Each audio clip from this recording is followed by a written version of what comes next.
Hello everyone, welcome to our YouTube channel. तो आज की क्लास में हम लोग डिस्प्लेसमेंट रिएक्शन के बारे में पढ़ेंगे।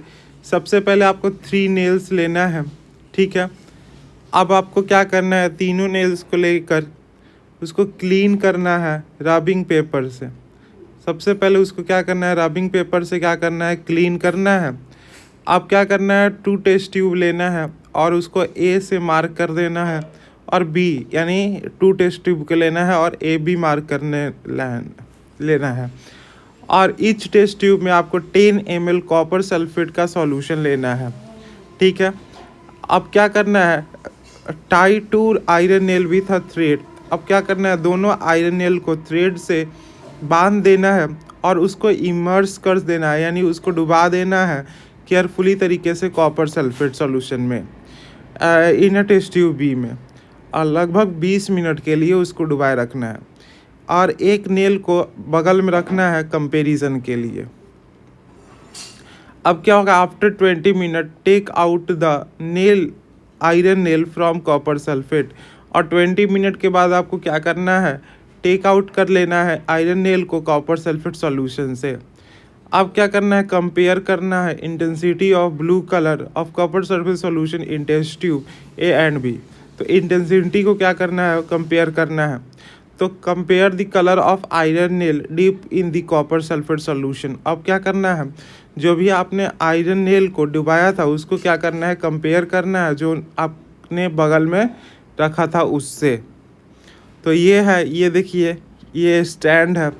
ये थ्रेड के मदद से क्या करना है कि एक टेस्ट ट्यूब लेना है, टेस्ट ट्यूब में थ्रेड बांध देना है। थ्रेड बांधने के बाद क्या करना है, ये जो सॉल्यूशन है ये क्या का सॉल्यूशन है, कॉपर सल्फेट सॉल्यूशन का है। और आयरन नेल को इमर्स कर देना है। 3 आयरन नेल लेना है, 2 को इमर्स कर देना है और एक को आपने क्या करना है, साइड में रख देना है कुछ इस तरीके से। तो आप उसके बाद आपको क्या करना है, कंपेयर करना है। तो iron nail in copper sulphate solution compare before and after the experiment. तो before and after the experiment में क्या करना है, कंपेयर करना है। Why does nail become a brownish colour in a and blue colour of copper sulphate solution. तो blue colour copper sulphate solution ये जो है था, ये ब्लू कलर का हो गया और ये जो नेल था वो ब्राउन कलर हो गया। तो एक्चुअली क्या हुआ है कि जब आयरन रिएक्ट किया है कि इससे कॉपर सल्फेट से, तो ये आयरन सल्फेट का फॉर्मेशन किया है, एक्चुअली डिस्प्लेसमेंट हुआ है। एक्चुअली क्या हुआ है, डिस्प्लेसमेंट हुआ, जैसे कि Fe प्लस CuSO4 ये क्या का फॉर्मेशन किया है, CuSO4 क्या का फॉर्मेशन किया है, FeSO4 का फॉर्मेशन हुआ है। तो क्या हुआ है कि ये क्या हुआ है, डिस्प्लेस हो गया है, डिस्प्लेस हो गया और साथ में Cu जो है वो बाहर निकल गया है। In the reaction iron displace और remove another element of copper and copper sulphate solution. This reaction is known as displacement reaction. तो इस रिएक्शन को हम लोग क्या कहते हैं, डिस्प्लेसमेंट रिएक्शन कहते हैं। जैसे कि मैं आप फिर से समझा देता हूँ, जैसे कि आपको क्या था, आपका ये था, आपका Fe प्लस था, Fe प्लस CuSO4 था। अब आयरन क्या करेगा, C को हटा देगा, C को हटा कर Cu को हटाकर FeSO4 आयरन सल्फेट बना लेगा, साथ में Cu बाहर आ जाएगा। तो कुछ इस तरीके से ये रिएक्शन होगा। उसी तरह से जिंक और कॉपर सल्फेट सॉल्यूशन, ये जिंक सल्फेट सॉल्यूशन बनाएगा, साथ में कॉपर निकलेगा। वैसे ही आयरन को जब हम कॉपर क्लोराइड के साथ करेंगे तो लीड नाइट्रेट का फॉर्मेशन करेगा, साथ में कॉपर निकल जाएगा। Zinc and lead are more reactive element than copper. तो जिंक और लीड जो होते हैं वो मोर रिएक्टिव होते हैं किससे, कॉपर से। इसीलिए ये क्या करते हैं, डिस्प्लेस कर देते हैं कंपाउंड को। अब उसके बाद है डबल डिस्प्लेसमेंट रिएक्शन। आपको क्या करना है, 3 ml सोडियम सल्फेट का सॉल्यूशन लेना है टेस्ट ट्यूब में, कुछ इस तरीके से ले लेना है। अब क्या करना है, take another 3 element of barium chloride. ये क्या है, ये आपका सोडियम सल्फेट है और ये बेरियम क्लोराइड है। अब क्या करना है, इन दोनों को मिक्स कर देना है, क्या करना है, मिक्स कर देना है। you will observe that white substance which insoluble in water is formed। तो आप करेंगे ये वाइट सब्सटेंस का फॉर्मेशन होगा जो कि इनसॉल्यूबल होगा, यानी ये सॉल्यूबल नहीं होगा। This insoluble substance formed is known as precipitate, और इसको हम क्या कहते हैं? प्रिसिपिटेट कहते हैं। इसको हम क्या कहते हैं बच्चों? प्रिसिपिटेट कहते हैं। Any reaction that produce precipitate can be called precipitation reaction. जिस रिएक्शन में प्रिसिपिटेट का फॉर्मेशन होता है उसको हम प्रिसिपिटेशन रिएक्शन कहते हैं। जैसे कि सोडियम सल्फेट बेरियम क्लोराइड के साथ रिएक्ट करके बेरियम सल्फेट का फॉर्मेशन किया, साथ में सोडियम क्लोराइड का फॉर्मेशन हुआ। ये इसलिए हुआ कि जो वाइट प्रिसिपिटेट है BaSO4 का, वो किस लिए फॉर्म्ड हुआ है? ये रिएक्शन हुआ है SO4 2 से प्लस Ba2 का फॉर्मेशन हुआ है। The other product formed in sodium chloride which remains in this solution. जो अदर प्रोडक्ट जो सोडियम क्लोराइड है वो सोल्यूशन में बचा हुआ है। Such reaction in which there is an exchange of ions between reactants are called displacement reaction. तो displacement reaction का डिफिनेशन आप यहाँ से लिख सकते हो, जिस रिएक्शन में एक्सचेंज ऑफ आयंस होता है, एक्सचेंज ऑफ आयन होता है, उस रिएक्शन को हम लोग क्या कहते हैं? डिस्प्लेसमेंट रिएक्शन कहते हैं। उसके बाद है ऑक्सीडेशन रिडक्शन। तो ऑक्सीडेशन क्या है? देखिए आपको क्या करना है, एक चाइना डिश को हीट करना है जिसमें 1 ग्राम कॉपर पाउडर हो।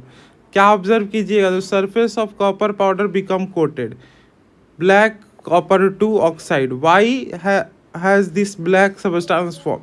ये इसलिए फॉर्म हुआ है क्योंकि इसमें ऑक्सीजन का एडिशन हुआ है कॉपर के साथ एंड कॉपर ऑक्साइड का फॉर्मेशन हुआ है। जैसे कि यहाँ पे देख सकते हैं कि 2Cu प्लस O2 हीट करने के बाद ये ऑक्सीजन का एडिशन हुआ है और ये क्या का फॉर्मेशन किया है? कॉपर ऑक्साइड का फॉर्मेशन किया है। अब देखते हैं, if the hydrogen gas is passed over this heated material CuO, the black coating on the surface turn brown। जो ब्लैक कोटिंग होगा वो ब्राउन कलर हो जाएगा। as the reverse reaction take place and copper is obtained, और क्या होगा? Copper का obtained होगा। जैसे कि CuO प्लस H2 को हीट करेंगे तो Cu प्लस H2O का फॉर्मेशन करेगा।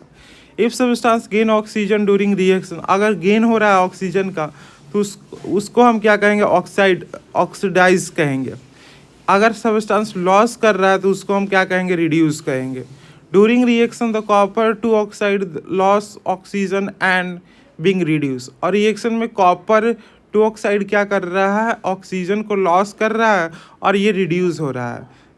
The hydrogen is gaining oxygen and is being oxide. जो हाइड्रोजन है वो क्या कर रहा है? ऑक्सीजन को गेन कर रहा है और इसीलिए जो है ये क्या हो रहा है? ऑक्सीडाइज्ड हो रहा है। In other word, in a reactant get oxide will the other get reduce. और ये क्या होता है? एक रिएक्टेंट क्या होता है? ऑक्साइड हो जाता है और दूसरा क्या होता है? रिड्यूस होता है ड्यूरिंग रिएक्शन में। Such reaction is called oxidation reduction reaction.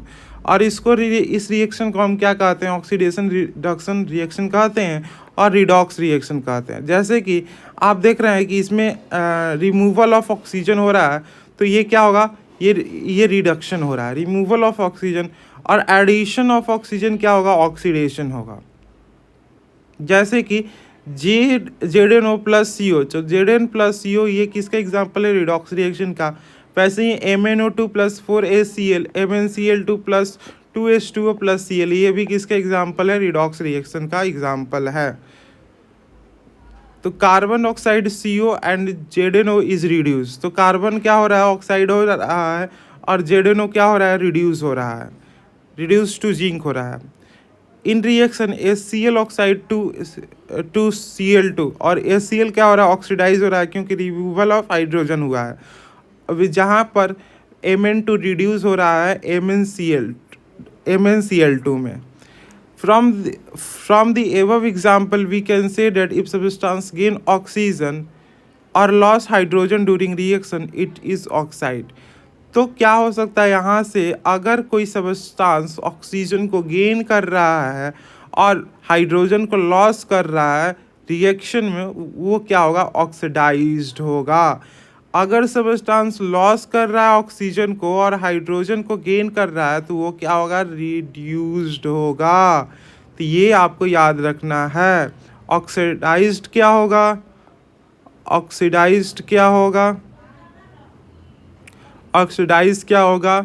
ये होगा if substance gain oxygen, gain oxygen, oxygen और loss hydrogen, loss hydrogen, hydrogen. और रिड्यूस्ड क्या होगा? रिड्यूस्ड क्या होगा? लॉस करेगा ऑक्सीजन को, लॉस ऑक्सीजन, ऑक्सीजन और गेन हाइड्रोजन, गेन हाइड्रोजन। तो आई होप आपको ऑक्सीडाइज और रिड्यूस में डिफरेंस समझ में आ गया होगा। तो ये जो चैप्टर है कंप्लीट हो चुका है। ये जो है आपका करोजन और एसिडिटी, ये आपके सिलेबस में नहीं है। तो आज के लिए इतना ही। Thank you for watching and please subscribe my channel.